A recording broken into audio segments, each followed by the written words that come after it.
Hello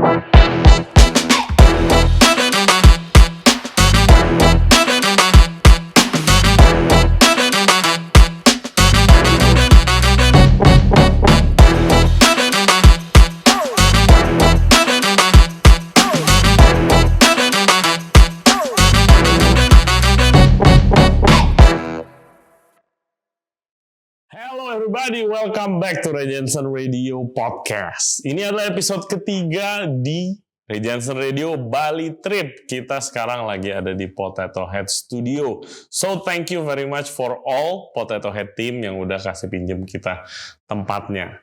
Dan guest kali ini itu sangat spesial buat kita karena dia adalah top number 1 requested guest. Dari awal gue bikin podcast, harus podcast sama Chef Wayan Kresna dari Potato Head. Dia adalah culinary directornya dan kita sangat-sangat beruntung karena dia hari ini lagi nggak sibuk dan bisa podcast.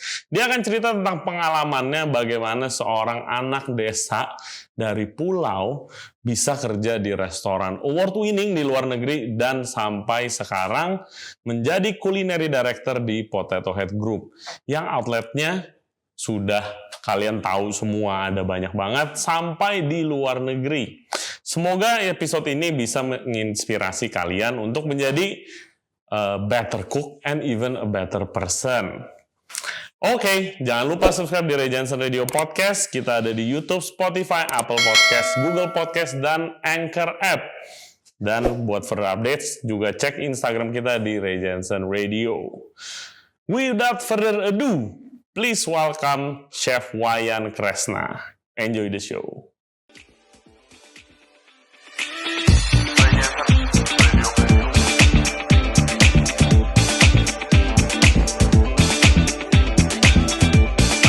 Hello guys, welcome back to Ray Jensen Radio Podcast. Kita sekarang masih di Bali. Dan kita lagi di desa Potato Head. Thank you buat Potato Head yang udah minjemin tempatnya. Dan kita akan podcast sama culinary directornya, Chef Wayan Kresna. Welcome to the show, Chef. Thank you. Akhirnya kita ketemu. Iya.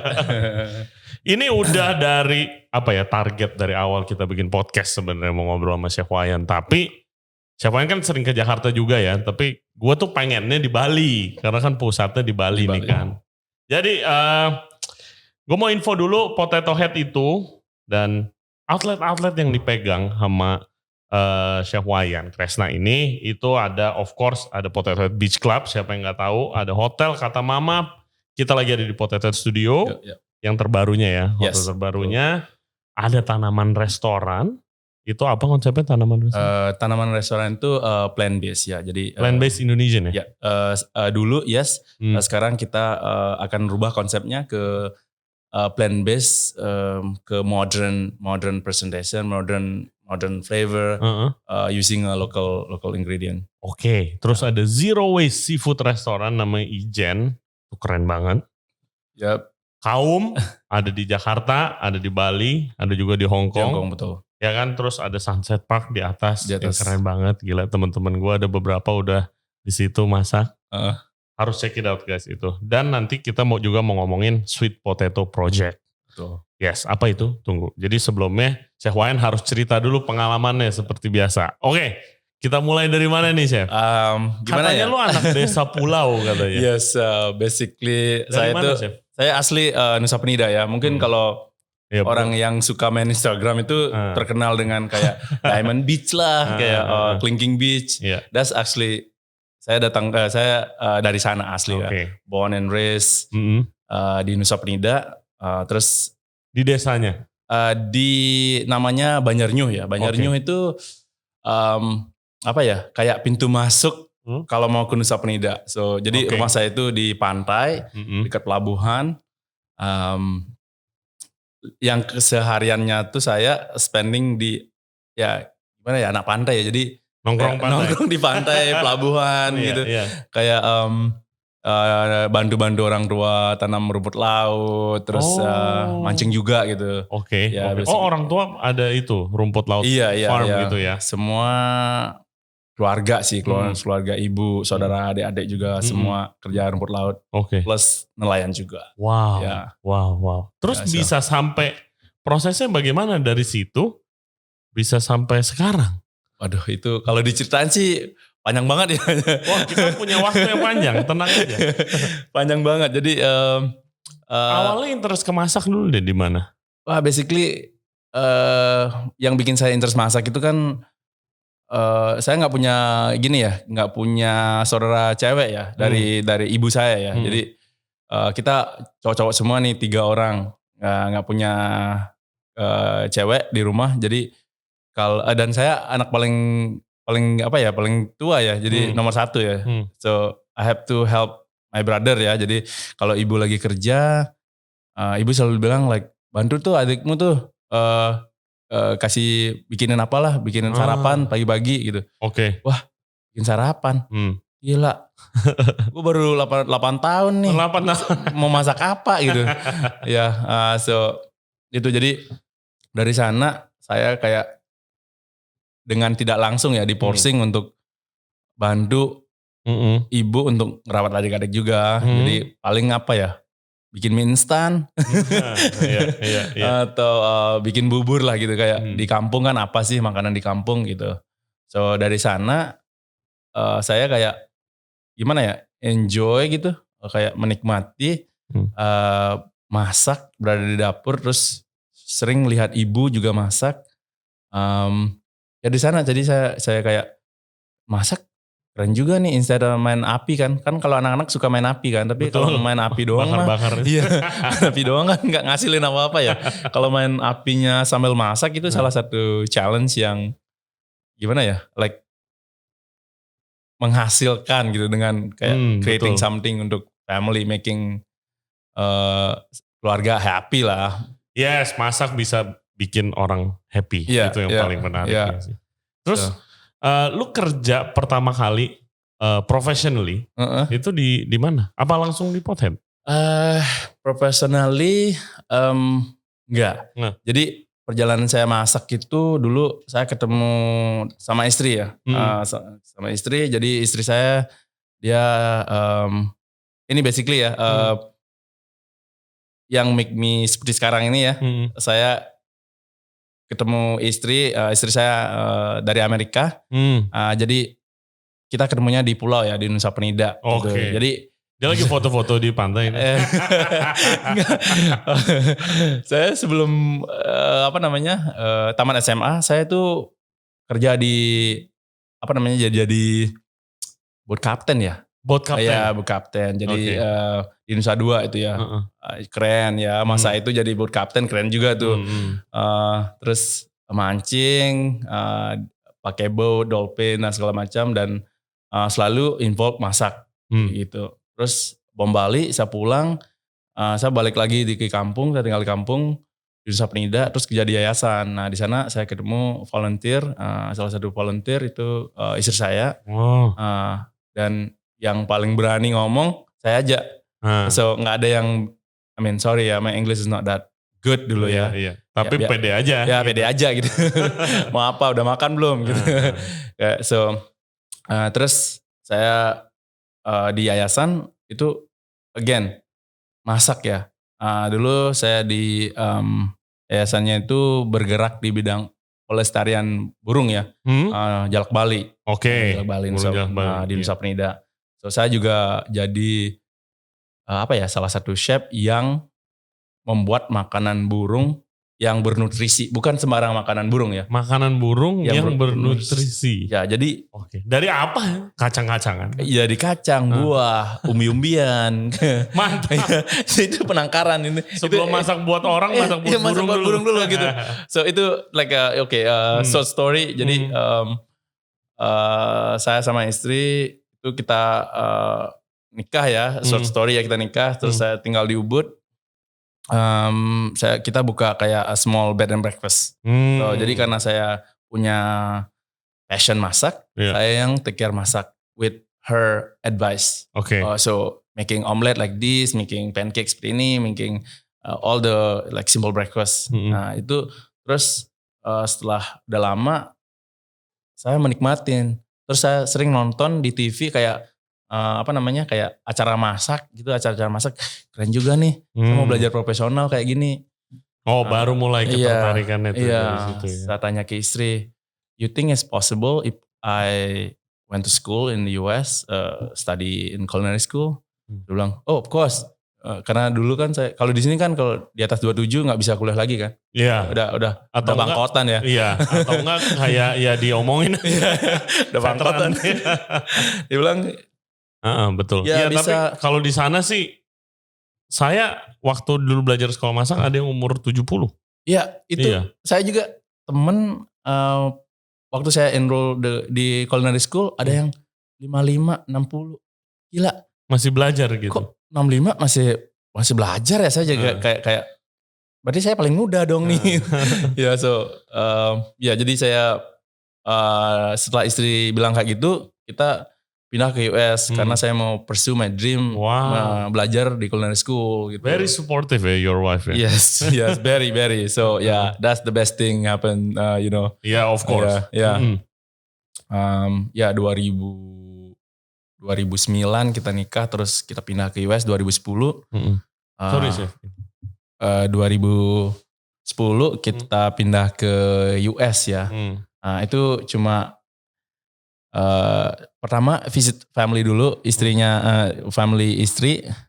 Jadi terus sambil ngelihat nih, what possibility untuk saya di sana. Ke New York, Chicago, California dari north to south. Basically drive cross country di US tuh. Road trip. Road trip. Ya takut juga tuh sih sebenarnya. Gila ini gue diculik di sini. Ya, di film-film itu kan nanti gue diculik orang, ditembak orang gitu-gitu. So, dari sana terus saya netep di San Diego ya. Nah, di sana sekitar 8-10 bulanan. Nah, keep trying sekolah apa nih yang bagus, terus what is the step. At the same time saya juga kayak mencoba untuk mencari kerja di restoran, tapi so far no luck. Yang kerjaan yang saya dapat itu gardener. Ya, gardener. Ya, duitnya lumayan banyak ya. But again, beda ya gardener di sini ya. But again, that's not what I want. Jadi kalau di sini jadi gardener, nanti pulang ke kampung jadi apa nih? Saya kan maunya masak gitu ya. Udah itu 2010 ya.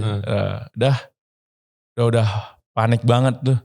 Yaudah deh, kita pulang aja dulu. Pulang ke Bali, ngeset gini lagi, strategize kita kemana nih untuk biar bisa saya enroll ke culinary school kan. Iya. Ya, sambil renovasi di bed and breakfast di Ubud. Habis itu 2011 balik lagi bulan Juli. Nah saya seneng Chicago kan. Nah kita pindah ke Chicago. Nah setelah pindah ke Chicago, itu kalau nggak salah itu Juli Agustus ya. Saya coba untuk ngelamar di Washburn Culinary Institute, tapi didinai karena Inggris saya masih kurang. Saya harus belajar lagi nih, belajar setahun sampai level bahasa Inggrisnya itu 99 ke 100 ya kalau di sana ya. Nggak tahu tuh caranya gimana. Terus setelah saya ambil kelas 1 tahun kurang lebih, nilai terakhir 99, masih kayak 50-50. Terus istri saya kan seorang dosen juga, terus dia komplain, ini suami saya nggak mau jadi dokter, dia mau belajar masak, that's it. So you have to take this guy, otherwise you don't have this guy.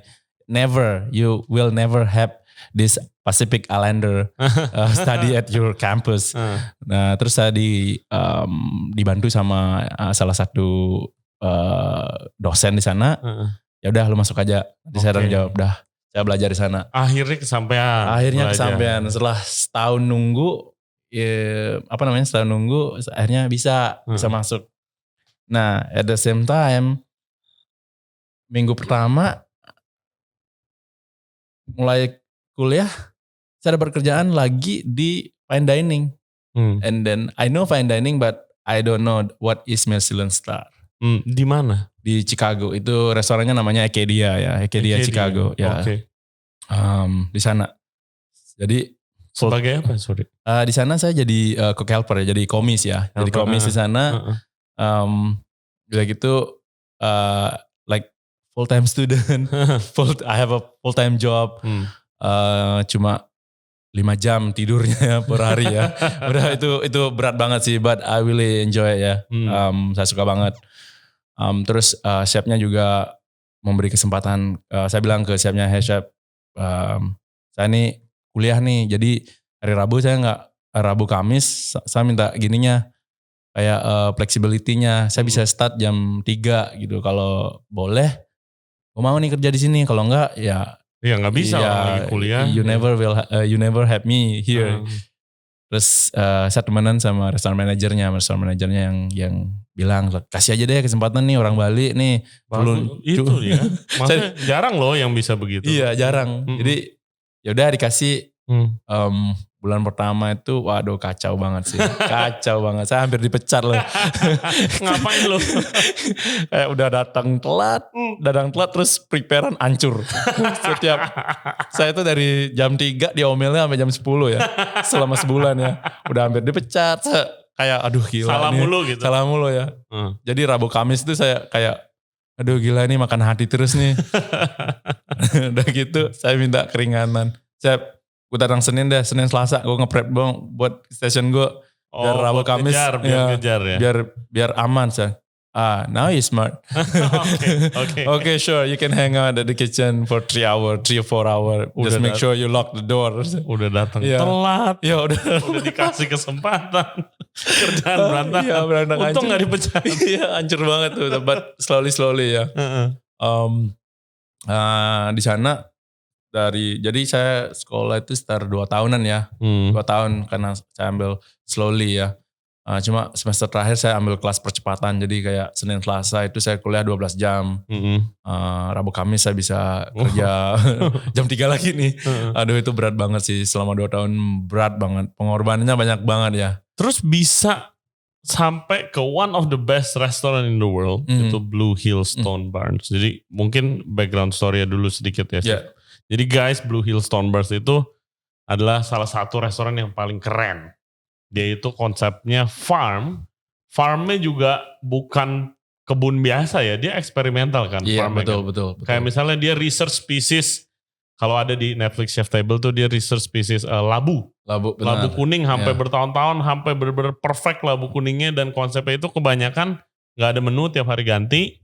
Tadi Chef Wayan cerita, misalnya satu meja 5 orang makanannya bisa beda. Semuanya, course-nya, dan juga labunya itu atau sayur-sayurannya panen hari itu, di-serve hari itu. Betul. Luar biasa, nama chefnya itu Dan Barber, award-winning chef. Yes. Gimana lu bisa ke sana akhirnya? Well, saya ke sana ada salah satu chef yang saya bantu di Bali, itu Chef Will Goldfarb dari Room Dessert. Yes. Thank you Chef Will. So basically Chef Will yang hook me up with Dan Barber ya, karena saya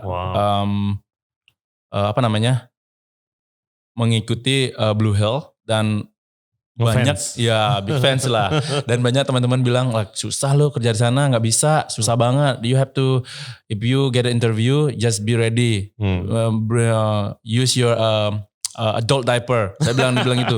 Adult diaper. At that time saya kayak adult diaper apaan nih? Saya tanya ke istri kan, babe, what is the adult diaper? Like, what? This guy, who said that to you? Like, my show chef at Acadia. Wah, this is not nice.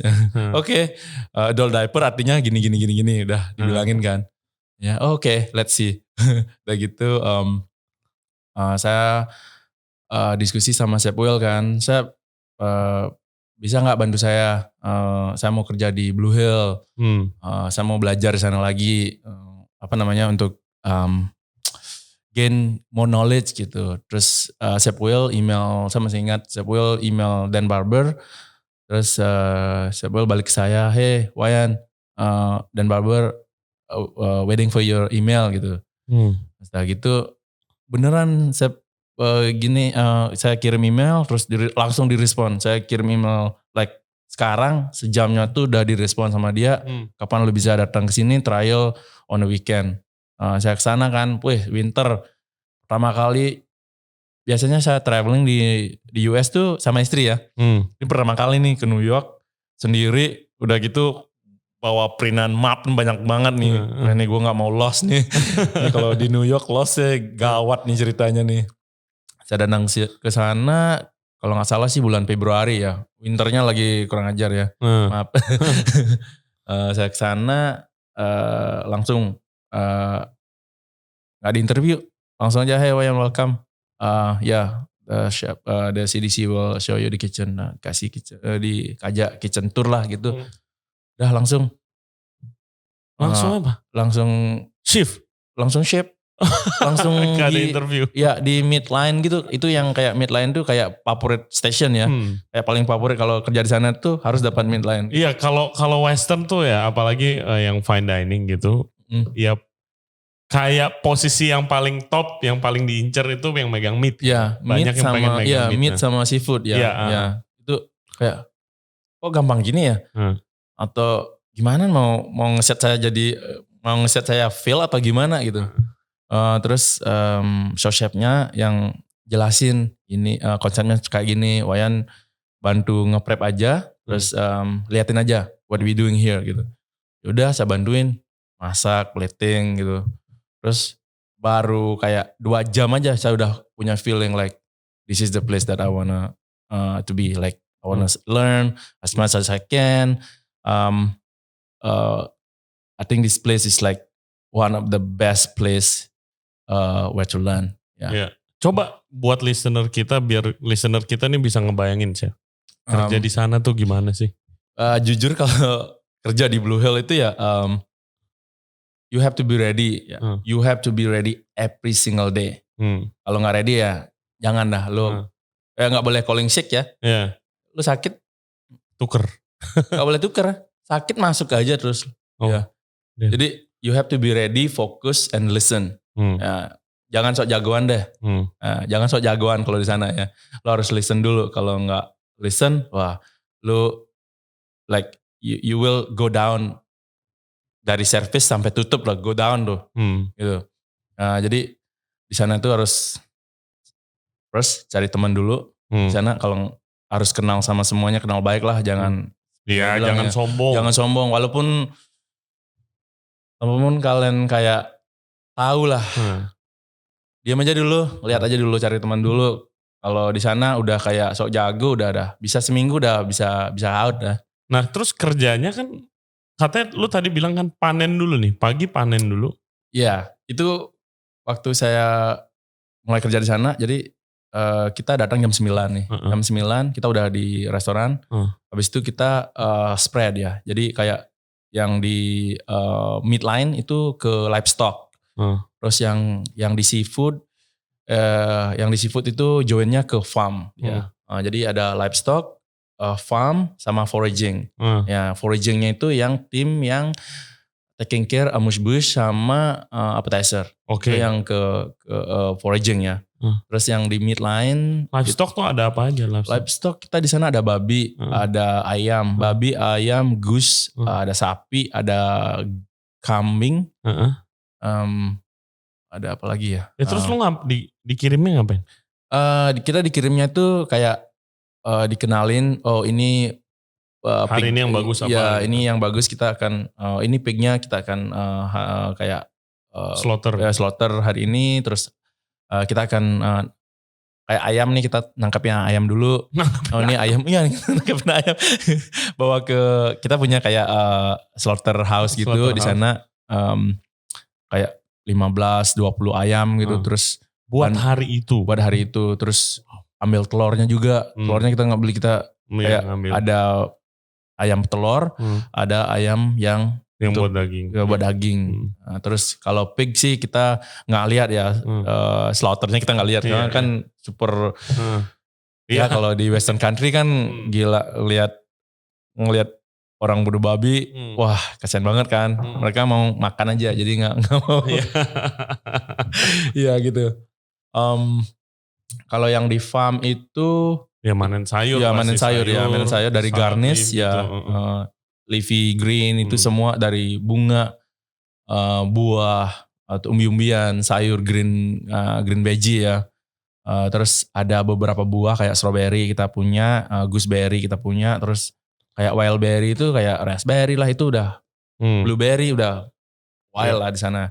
Nah terus dari udah panen, gimana prosesnya bisa sampai penyajian pada hari itu? Berarti kan nggak ada menu kan? Lo harus pikir nih. Iya. Kapan lo mikir menunya? Oh ya, jadi habis panen tuh kan kita kasih waktu 1 jam ya. Nah, jam 10 kita balik lagi ke restoran di main dining. Kita ada long table gitu, kita meeting. Oke, dari foraging dapat apa? Terus dari livestock, kita stoknya apa nih hari ini? Terus dari farm, itu apa aja?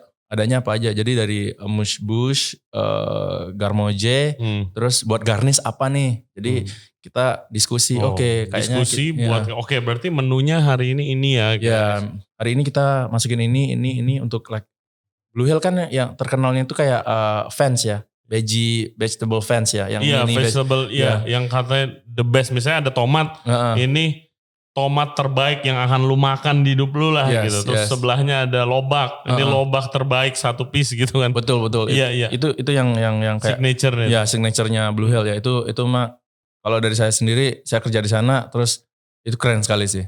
Seenak itu gak sih sayurnya sih? Vegetable-nya itu saya nggak pernah nyobain vegetable yang seenak itu. Even raw ya, raw vegetable itu cuma di season pakai olive oil sama garam. That's it. Mentah itu kayak gitu. Enak banget, kayak carrot. Manisnya manis banget. Iya gitu. Ya kayak mokum carrot ya, itu yang paling terkenal di sana ya. Mokum carrot. Ya mokum. Itu manisnya tuh luar biasa. Terus ada beberapa kayak squash, ada kayak bok choy gitu, itu enak banget.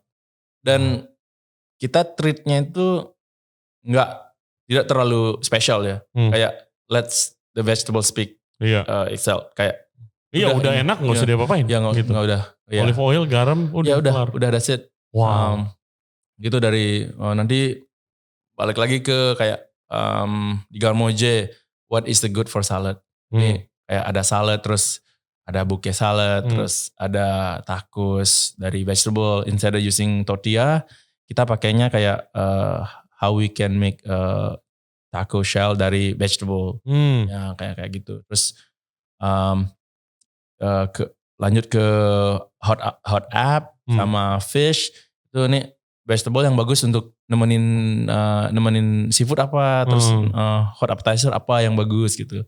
Terus lanjut ke daging. Nah, daging itu kayak di hari itu kita hari ini kita ada harvest babi nih.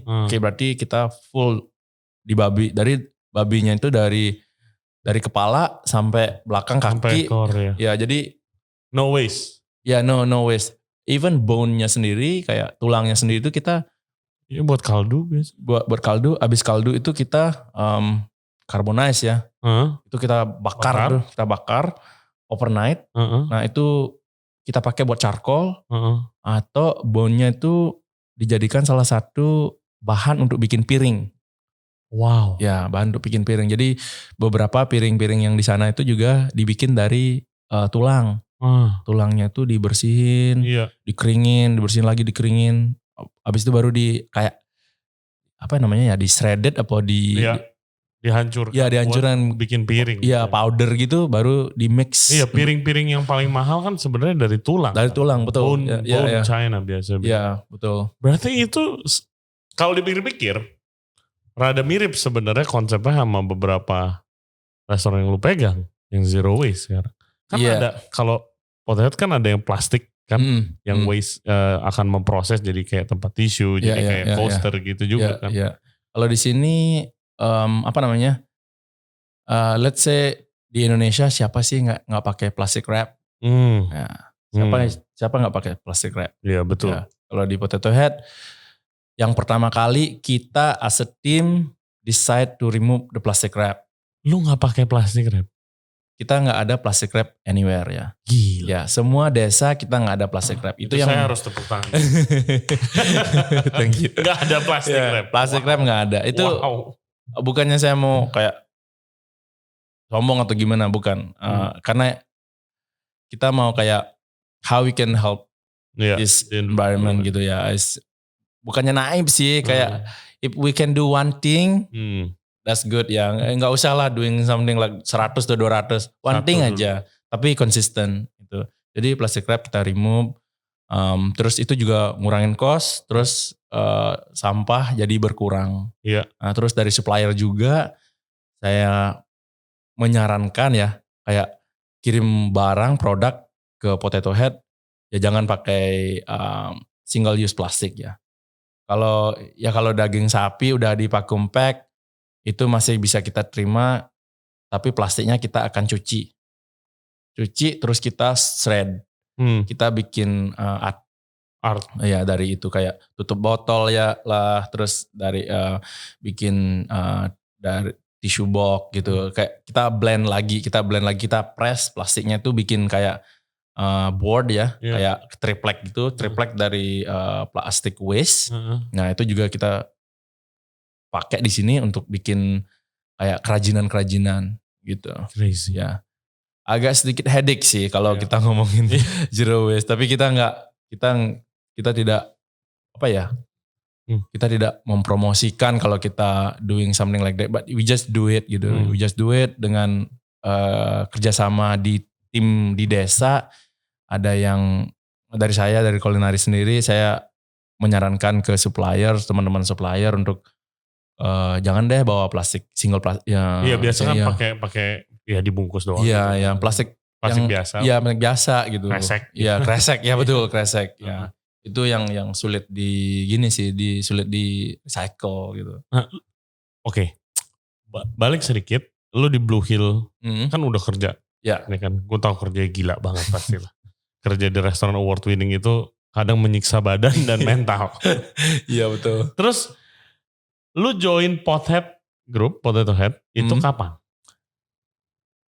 Saya join Potato Head 2016. Itu di bulan Agustus ya. Sebenarnya saya sudah hire bulan Februari. Tapi dari Blue Hill-nya sendiri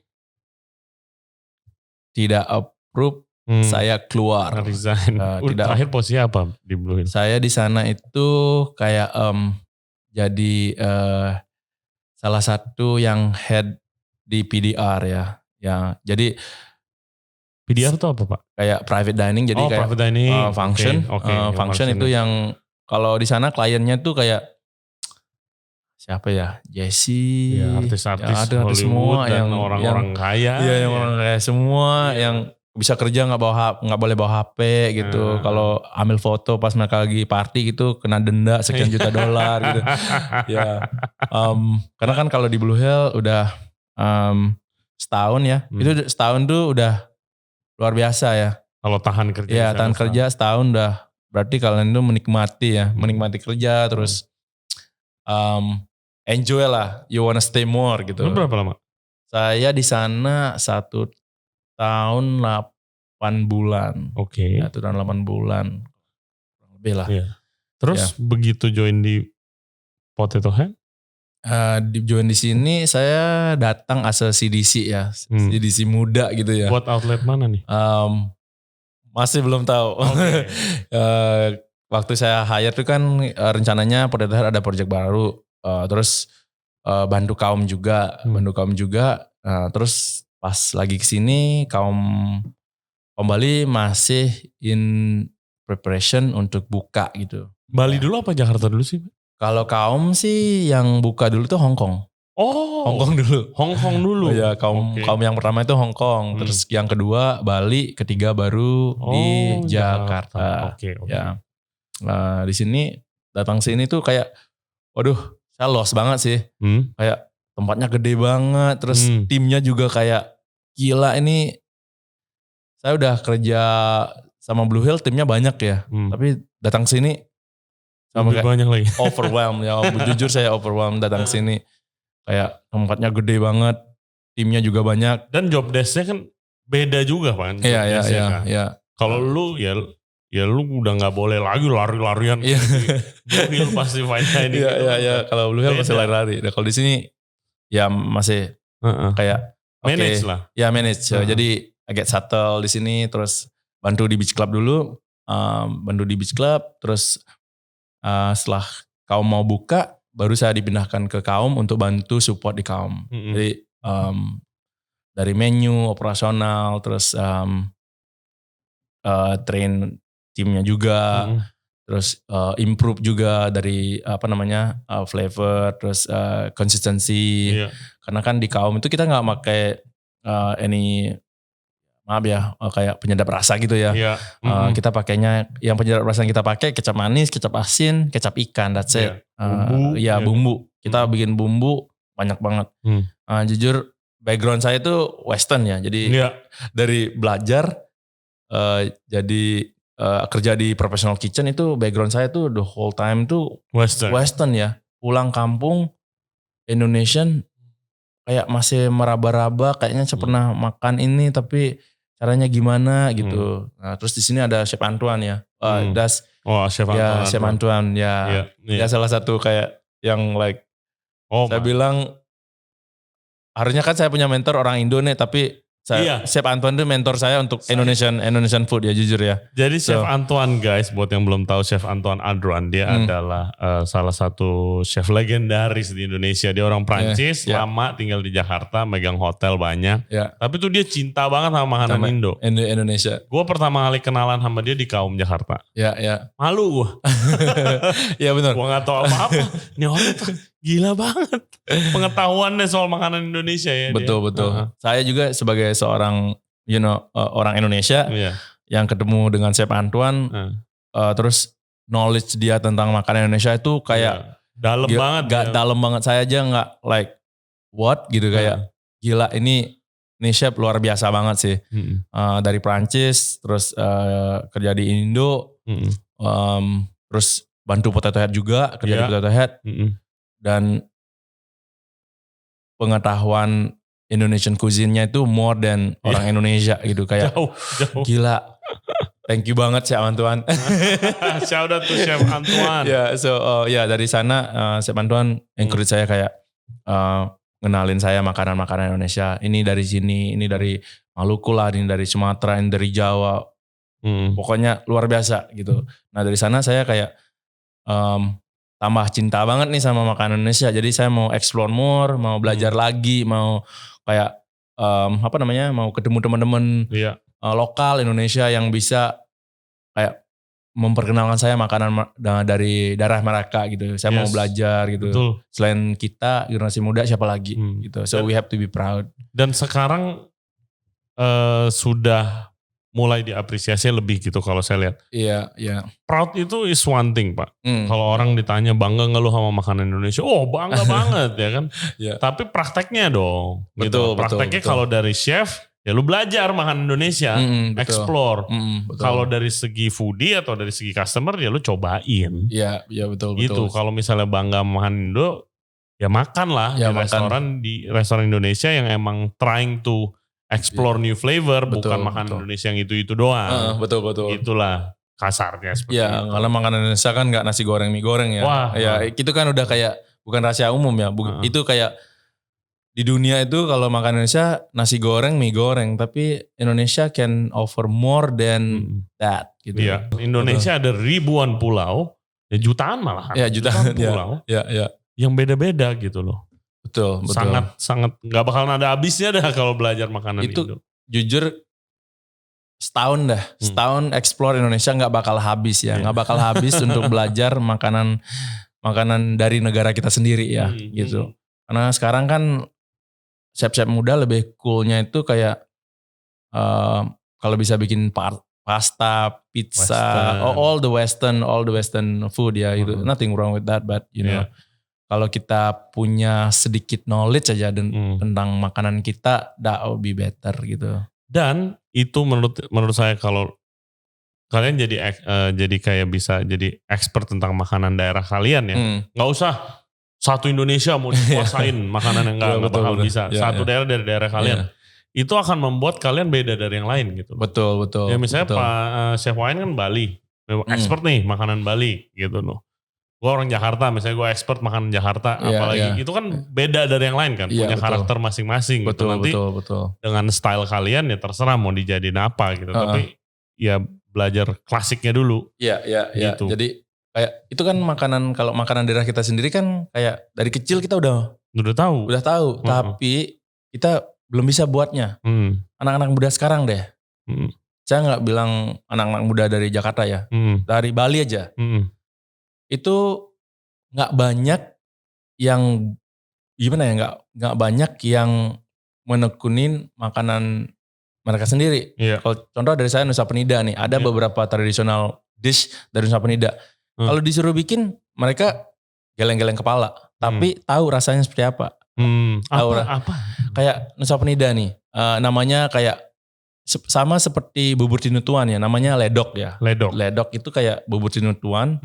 Itu bahan dasarnya tuh jagung bisa jagung kering yang ditumbuk, terus ada jagung manis pakai ada singkongnya juga, terus ada sayur-sayuran yang ada pas musim sekarang ya, hujan-hujan kayak gini ya. Ada kacang merah, kacang koro yang kayak gitu.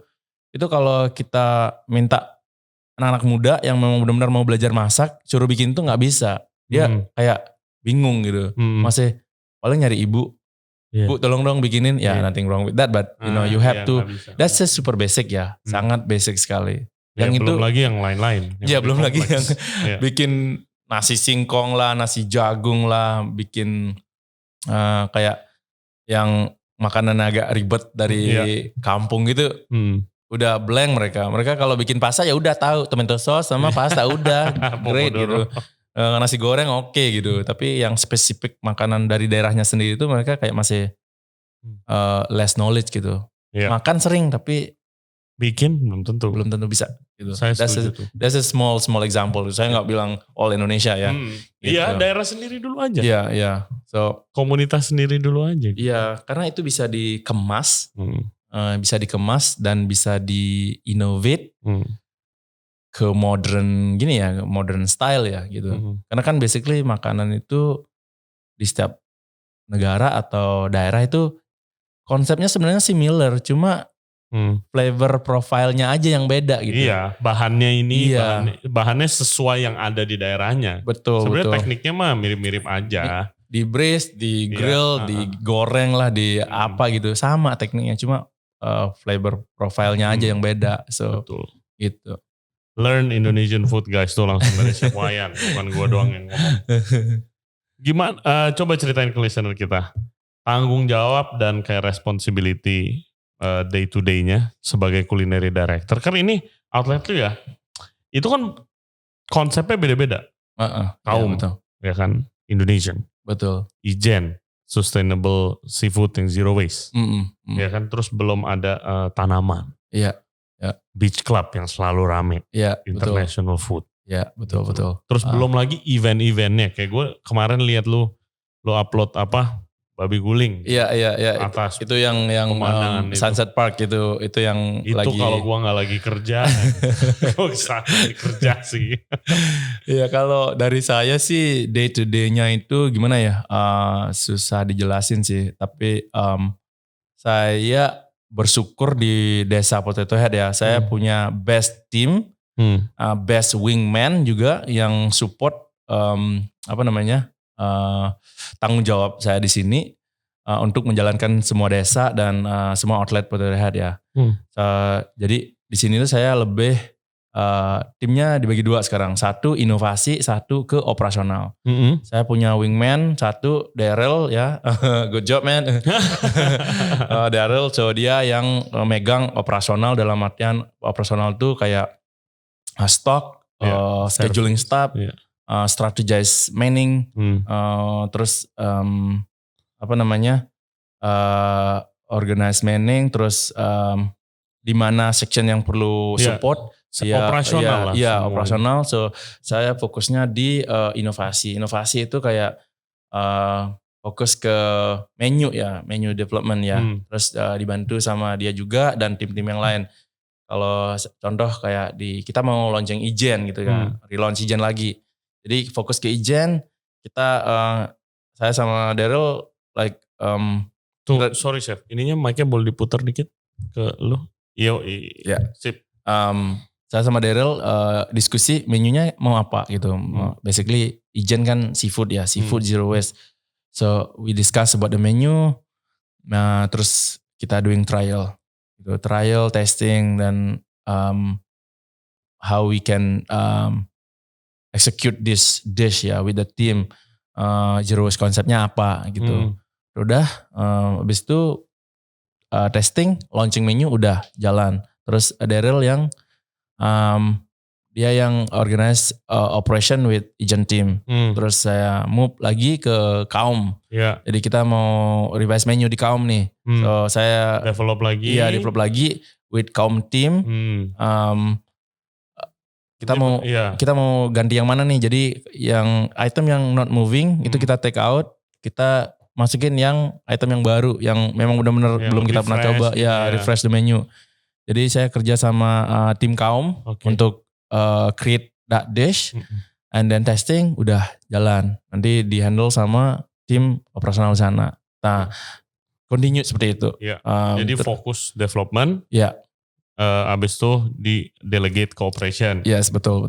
Yes guys, nanti kalau udah jadi director, basically kalau di restoran sih emang bener development. Mainnya tuh development karena restoran nggak boleh stagnan gitu kan. Iya betul, harus. Kalau restoran stagnan die. Harus inovasi. Development nanti lempar cooperation. Dan biasanya kalau director kalau ada masalah berkontak. Jadi apa namanya ya, jarang tidur lah. Ada aja yang matiin api Pak, matiin api apa nyelesain masalah nyiremin gitu kalau. Tapi apa namanya, selain itu saya juga senang masak ya. Saya senang masak, saya selalu ada di masak di pas ya. Kadang-kadang anak-anak atau tim saya yang incas di outlet tersebut kadang-kadang jangan Pak, kick me out ya. Siap, udah, jangan ikut masak, kasih anak-anak aja. Tapi like saya tuh nggak bisa kayak gitu, like saya perlu kayak apa ya, kayak adrenalin saya tuh saya mau kayak hasil wanna cook ya gitu. Kangen Pak. Iya betul. Kangen rasnya gitu kan. Apalagi biasa udah kerja di restoran yang rasnya tuh kan bener-bener fast pace ya. Iya betul. Jadi kangen gitu kan kita. Saya nggak kayak culinary director atau executive chef yang duduk di office, diskusi menu ini udah dan pulang, enggak. Saya kayak order barang pun saya bisa kayak like saya masukin nih, saya mau order barang gitu. Harusnya kan tim-tim saya purchasing. Saya sama tim-tim semua kayak basically saya supporting the team supporting saya. So like lebih ke teamwork lah. Saya nggak kayak saya executive chef atau culinary director, tapi saya I wanna be, saya masih mau hangout atau mau spending turun time. lapangan. Iya. Jadi itu kita tahu kayak kita ada masalah ini nih, kita ada gini nih, kita perlu kayak ini. Bener. Jadi karena biasanya kalau misalnya nggak turun ke lapangan lihat what's going on in the service, kadang ada beberapa masalah yang nggak nyampe gitu loh. Betul. Nggak nyampe ke atas,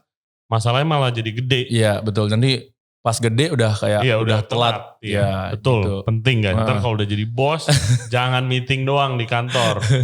Ya kan? Masih masak saya, Kalau saya sih terakhir jalan restoran kan udah lama nggak servis kan, sama fokus development gitu managing. Malah nyusahin kalau saya anak-anak udah di luar dulu. Well hampir sama sih kalau saya masak nih. Jujur anak-anak kadang-kadang beberapa yang walaupun udah sering like bound dengan saya kayak hangout, kita makan enak lah pasti istirahat, makan di kantin bareng, duduk bareng gitu.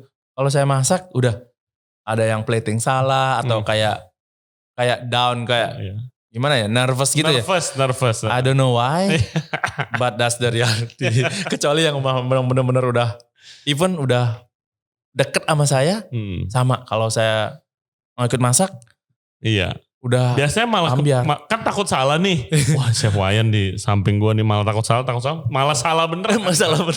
Ya, jadi kalau nggak terlalu rame saya lebih kayak saya di pas aja deh, saya di pas ngeliatin tiket, ngeliatin makanan out, apa yang kurang, kalau rame banget dan saya jump in, masak, plating yang kayak gitu. Ya teamwork lah gitu. Yes. Di sini. Setuju.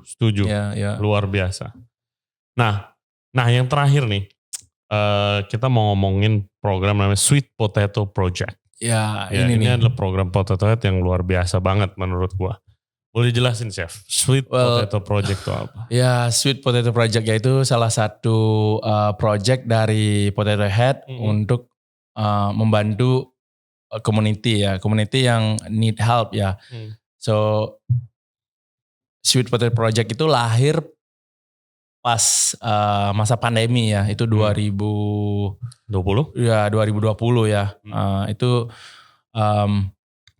singkat ceritanya sih kita kayak pandemi kan ya udah ya tau lah kalau pandemi itu situasi seperti apa. Jadi apalagi Bali ya. Ya apalagi Bali, kita mau membantu ya meringankan sedikit beban dari teman-teman yang membutuhkan lah gitu. Jadi terus Potato Head decide untuk bikin program community project gitu. Jadi kita start with giving nasi bungkus ya. Kan banyak yang dulu banyak kayak yayasan atau even dari private donatur gitu bikin kayak satellite kitchen ya, ngasih nasi bungkus gitu. Betul. Kita di Potato Head juga ngelakuin hal yang sama, tapi bedanya kita tanam sayur sendiri. Nah, jadi pas pandemi kita kan dirumahkan semua nih. Betul. Dirumahkan semua, tapi Potato Head manajemen masih bantu kita kayak beri kayak uang makan lah di rumah. Jadi terus setelah lockdown, slowly kita dari Potato minta staff yang di sini volunteer untuk bantu di farm, tanam sayur lah. Oke, dan sayurannya itu nanti dipakai buat nasi bungkus yang akan dibagikan ke komunitas yang membutuhkan. Iya betul. Itu ya sayurnya kita panen, kita bagi ke tim juga. Sisanya kita pakai untuk create nasi bungkus ini. Wow. Jadi plant based loh. Jadi kita bikin. Sehat pula. Iya, kita bikin nasi bungkus dari sayur yang kita tanam dari kebun ya. Dari kebun itu jaraknya di sini kurang lebih 30 menit lah, 30 menit, 40 menit dari sini. Gitu kita tanam sayur. Sekarang kita udah ada sekitar 60 tapi going to 1 hektar ya. Itu kita continue. Wow. Sampai sekarang. Jadi sekarang kita untuk bulan ini kita mendistribusikan nasi bungkusnya itu 2 kali seminggu. Jadi ada hari Kamis sama hari Minggu. Ini hari ini nih. Oke. Itu sekitar 600 bungkus lah per minggu. Wow. Ya, kita nyasarnya ke tahun lalu kita distributnya dari kabupaten ke kabupaten. Jadi kayak Klungkung, Denpasar, Karangasem, Buleleng, Singaraja, Tabanan, terus negara ya. Jadi kita schedulein setiap minggu tuh ke beda-beda kabupaten yang ada tim kita juga di sana. Terus sekarang kita bantu ke yatim piatu, panti asuhan kita support dengan nasi bungkus. Terus ada program juga selain nasi bungkus kita juga kasih donasi kayak towel atau baju-baju gitu untuk anak-anak. Terus bantu untuk setup kayak small farm di panti asuhan mereka. Ya instead of kita ngasih nasi bungkus, kita ngajarin mereka farm dari tim sustainability, dari tim farm yang kesana ngajarin mereka, mau show them how nanam sayur seperti apa, kita setup box gitu.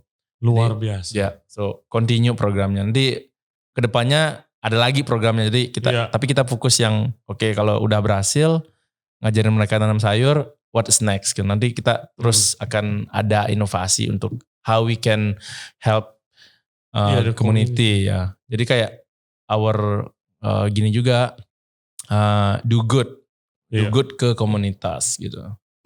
Wow. Ya, so wow. All those years ago, beberapa tahun yang lalu ya, so long ago, itu Potato Head pertama buka di Jakarta, gue lihat di mall, di Pacific Place. Gue ingat waktu openingnya itu ngantri, karena waktu itu masih sedikit tempat lifestyle. Dari restoran di mall, satu restoran sampai sebesar sekarang, dan impact-nya itu besar banget, karena Potato Head itu mungkin grup besar yang benar-benar care about the environment. Yang sampai ada yang tadi program plastiknya yang kita omongin. Biasanya gue jujur kalau misalnya orang bilang, wah gue sustainable restoran. Atau itu jelasin gitu ke gue, kita try to limit plastic waste gitu-gitu. Yang gak bisa dihapus itu plastic wrap-nya sih. Betul. Karena plastic wrap itu sangat-sangat praktis dan berguna banget, banyak kegunaannya. Lebih cepat. Iya, dan cepat. Dan di mana dapur butuh yang cepat gitu kan. Tapi cuma lu doang, gue baru lihat lu doang yang emang plastic wrap tidak digunakan. Dan outletnya bukan satu guys. Tadi gue udah sebutin outletnya semuanya. Iya, itu lumayan sih. Jadi pertama itu gak gampang sih. First week kita take out plastic wrap dari outlet, udah cook semua emosi nih, udah emosi. Ini apa-apaan sih nih plastic wrap di take out gitu, udah kayak aduh, udah mau nutup kontainer, aduh nggak ada plastic wrap, udah rotasi semua nih anak-anak. Tapi jangan salah, kita ganti plastic wrapnya itu pakai Tupperware, jadi semua itu kan ada plastik. Lebih sustainable, lebih reusable. Iya, gitu. betul. Jadi itu kayak kita beli sekali itu, ada yang kita beli dari 2018 sampai hari ini pun ada, masih tutupnya masih. Jadi tapi kan itu kebanyakan tuh kan orang suka idenya nih. Oke, kita limit plastik, kita limit food waste ini. Di Jakarta pun lagi ada mau orang kayak waktu itu teman gua, dia mau mengumpulkan food waste dari restoran-restoran gitu loh. Tapi challenge-nya ya kan itu kadang-kadang bikin ribet restoran kan, harus misahin food waste-nya gini-gini. Di sini kita pisahin loh. Iya, ribet. Gak jadi gitu loh. Ya emang ribet banget sih. Gue aja waktu di restoran gue bukan punya restoran sustainable atau zero waste, no, far from it gitu. Karena menurut gue ribet gitu. Tapi potato head itu bisa kasarnya kayak nggak apa-apa deh ribet gitu. Iya. Tapi yang penting impact-nya kelihatan. Iya, betul. Ya, food waste lu pisahin juga. Food waste yes. Jadi di kitchen itu ada yang kayak organik nih. Organik itu yang memang off-cut sama waste dari trimmingan. Iya, trimmingan. Sayur. Sayur. Daging, Dan kalau seandainya kayak trimmingan daging masih kita bisa pakai, masih bisa kita makan, itu kita kumpulin. Habis kalau udah cukup kita kirim ke kantin. Kita ke kantin itu, kita kan di sini ada kantin nih. Jadi di kantin punya tim sendiri juga. Jadi kita create menu everyday, menu different ya. Beda tiap hari menunya di sana. Itu juga dari culinary team yang organize di kantin. Jadi off-cut kita kirim ke kantin. Food waste dalam artian bukan sisa makanan tamu ya. Jadi kayak roti, trimmingan, roti, croissant atau apa, itu yang memang benar-benar kita masih bisa konsum. Kita create something untuk makan di kantin. Contoh kayak off-cut bread, itu kita kumpulin. Habis itu kita bikin bread pudding. Kita serve dessert di kantin dengan waste-nya kita dari kitchen. Yes. Dan bread pudding mestinya emang pakai bread yang udah keras. Iya, betul. Bukan pakai bread yang masih baru. Ya, betul. Emang awalnya diciptakan buat nurunin itu kan, daripada kebuang jadiin puding. Iya, gitu. betul. Nah, so itu gimana ya, agak berat tapi kita jalanin pelan-pelan. Ya kalau ada niat kan pasti ada jalan kan ya. Yes. Ya pelan-pelan akhirnya sampai sekarang kita masih commit untuk use use less plastic, support the sustainability dan zero waste juga. Dan we still learning ya. Kita masih belajar untuk how we can do better every day, do better every month. Bukan do better than everyone ya. Do better in term of how we can do better kitanya sendiri every day untuk menunjang program ini. Terus nggak di sini juga, how we can do it di rumah juga gitu. Mungkin nggak 100% tapi kayak mulai gitu. Put awareness lah untuk sustainability gitu. Gila. Ya. Gawat nih kalau gue udah denger begini nih. Mau lihat pemilihan sampah kita? Ntar saya tunjukin nih. Kita ada studionya di sini yang bikin so. Wow. Gila banget sih. Iya. Bukannya kita nyari lebih better dari kompetisi kita, Ya, tapi lebih better dari diri kita Iya, sendiri. kita nggak kompetisi. Basically saya sendiri ya, I don't wanna compete with my friend, I don't wanna compete with other people, but I wanna do better every day. Iya, kompetisi sama diri sendiri. Iya, exactly. Harus lebih baik dari kemarin. Betul. Crazy. Gila. Thank you banget Chef ya buat cerita lu. Cerita dari pengalaman lu pasti bisa menginspirasi banyak orang. Thank you. Mudah-mudahan. Udah pasti, tenang aja. Jujur aja lu salah satu yang paling di request dari dulu sama listener. Chef Wayan kapan? Nih udah nonton sampai selesai ya. Chef, terakhir sebelum kita close, kita mau play a little game nih. Namanya gamenya You Better Know It. Jadi pertanyaan gue kasih, pasti lu udah tahu jawabannya. Dan mudah-mudahan. Oke, siap ya? Siap. Oke, kalau lu bukan jadi chef, lu jadi apa? Waduh, kalau gue nggak jadi chef, wah gue bakal jadi the coolest boat captain on the island. Ya, that's me ya. Coolest boat captain. So that's the next ya, bukan next ya. That's kalau saya nggak jadi chef. The next job itu like a boat captain ya. So sampai sekarang saya punya boat sendiri, but I'm not the captain. I teach my brother to be captain. Oke. Lanjut lagi. Best thing you ever eat. Best thing you ever eat. Wah itu sih di salah satu restoran ya di Chicago ya, namanya Grace ya.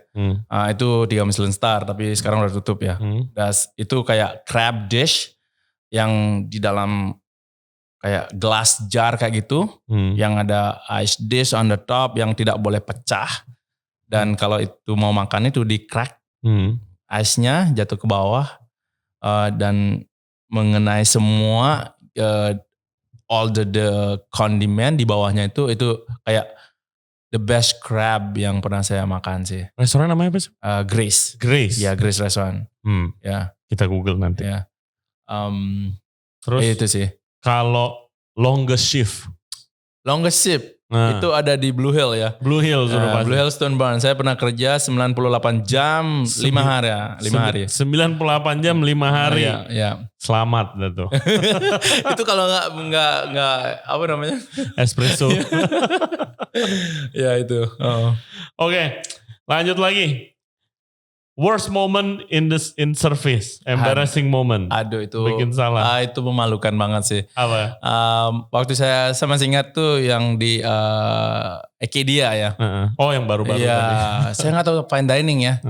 Terus bahasa di kitchen itu kayak jarang saya dengar. On deck, on deck. Saya nggak tahu apa itu on deck. Saya bilang yes aja, semua bilang yes, saya bilang yes aja. On decknya kalau akhirnya saya tanya what is on deck. On deck itu berarti kayak the next dish that's yours ya, that's your dish will be fire gitu. Okay. On deck saya bilang oh yes chef. Udah gitu nyantai aja. Tapi lu nggak mau. Oke Wayan. Fire ya. Hah? Udah fire chef. Harusnya kan bilang dulu next yours. Yeah, I say on deck. That mean you better get ready. Ya itu saya kayak gila kelar saya diomelin dari jam berapa tuh jam 8 diomelin sampai jam 10 about on decks karena saya nggak tahu apa itu on decks ya. Ya itu memalukan banget sih. Oh, iya kan masih belajar. Iya masih belajar. Pakai slang semua. Terakhir makanan Indo favorit lu? Makanan Indo ya. Basically saya dari Bali ya, so gimana ya? Don't like babi itu ya, that's I love babi and seafood ya. Okay. Any kind of seafood, like I love it. Okay. And pork. So gue tambahin deh sebagai orang Bali, chef, culinary director, babi guling biasa makan di mana? Waduh. Banyak banget ya. Aduh kalau babi guling ya jujur banyak yang bilang oh ini babi gulingnya di Ubud yang ini enak banget Sep. Babi guling I'm not putting brand ya. Jadi babi guling yang di Sunset itu enak banget Sep. Tapi setelah saya makan semua babi guling semua enak. jujur babi guling semua enak. Jadi cuma perasaan teman-teman aja nih yang kayak makan babi guling tengah sawah, enak banget. Iya makan babi guling ada sawah, ada server, itu. Terus kalau dari saya sih bukan tipikal atau gimana ya, like all babi guling is really good ya. Cuma lokasinya yang bikin experience tuh beda gitu. Siap, jawaban yang sangat diplomatis. Oke, mungkin lu mau kasih, sebelum kita closing, mau kasih nasihat buat listener kita nih, buat chef-chef muda penggerak industri F&B. Ada nasihat mungkin? Kalau dari saya sih nasihatnya gimana ya? Untuk chef-chef muda ya. Satu, just be ready to work hard ya. Kalau mau terjun di dunia F&B, di kitchen, itu harus be ready, work hard. Terus juga ready untuk apa ya? Kayak kalau setiap kitchen tuh kan beda-beda tuh chefnya. Dijailin atau pokoknya di press, di pressure ya.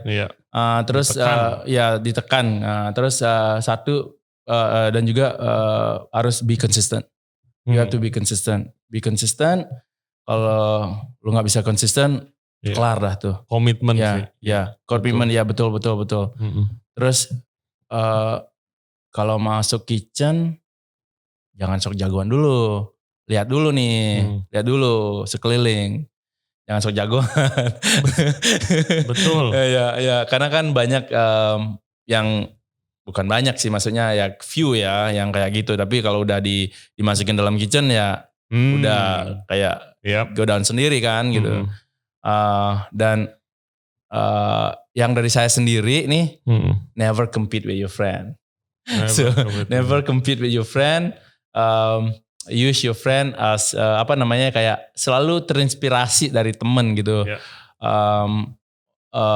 Belajar dari teman. Karena kalau saya pun sendiri ya udah eksekutif chef, udah megang banyak restoran, saya masih belajar dengan tim-tim saya sendiri. Apalagi tim-tim saya itu dari banyak daerah ya. Ada yang beberapa itu dibawa ke sini, sesuatu yang baru ke saya. Dan saya akhirnya belajar dari mereka. How you make this? Gitu. Saya belajar dari mereka. Gitu.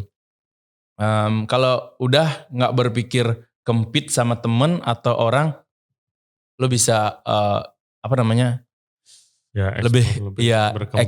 explore lebih inovasi, lebih inovatif gitu, dengan kayak punya teman banyak gitu. Iya, bukan berarti lo sebagai atasan lo nggak bisa belajar dari bawahan lo. Betul. Bukan berarti lo. Betul. Saya punya tim lebih jago dari saya, yang bisa bantu saya untuk ngemban tanggung jawab seperti sekarang gitu. Iya, betul banget. Wow, thank you banget chef. Thank you waktunya. Semoga sukses buat lu sendiri dan juga buat proyek-proyek Potato Head.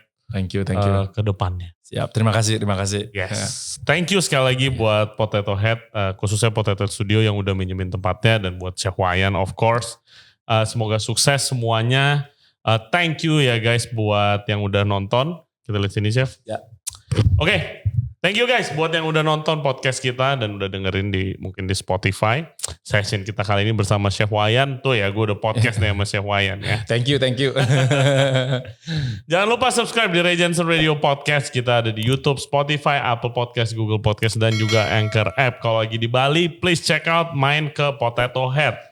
Baru nih hotelnya, Potato Head Studio. Dan masih banyak lagi outletnya, bisa cek Instagram mereka semuanya. Dan kalau mau nanya-nanya atau mau kerja di sini, ikutin amazing program Potato Head, kontak Chef Wayan. IG lu apa, Chef? Chef Wayan. Chef Wayan, Instagramnya langsung aja tanya-tanya dan pasti dijawab lah sama Chef Wayan. Iya dong, pasti.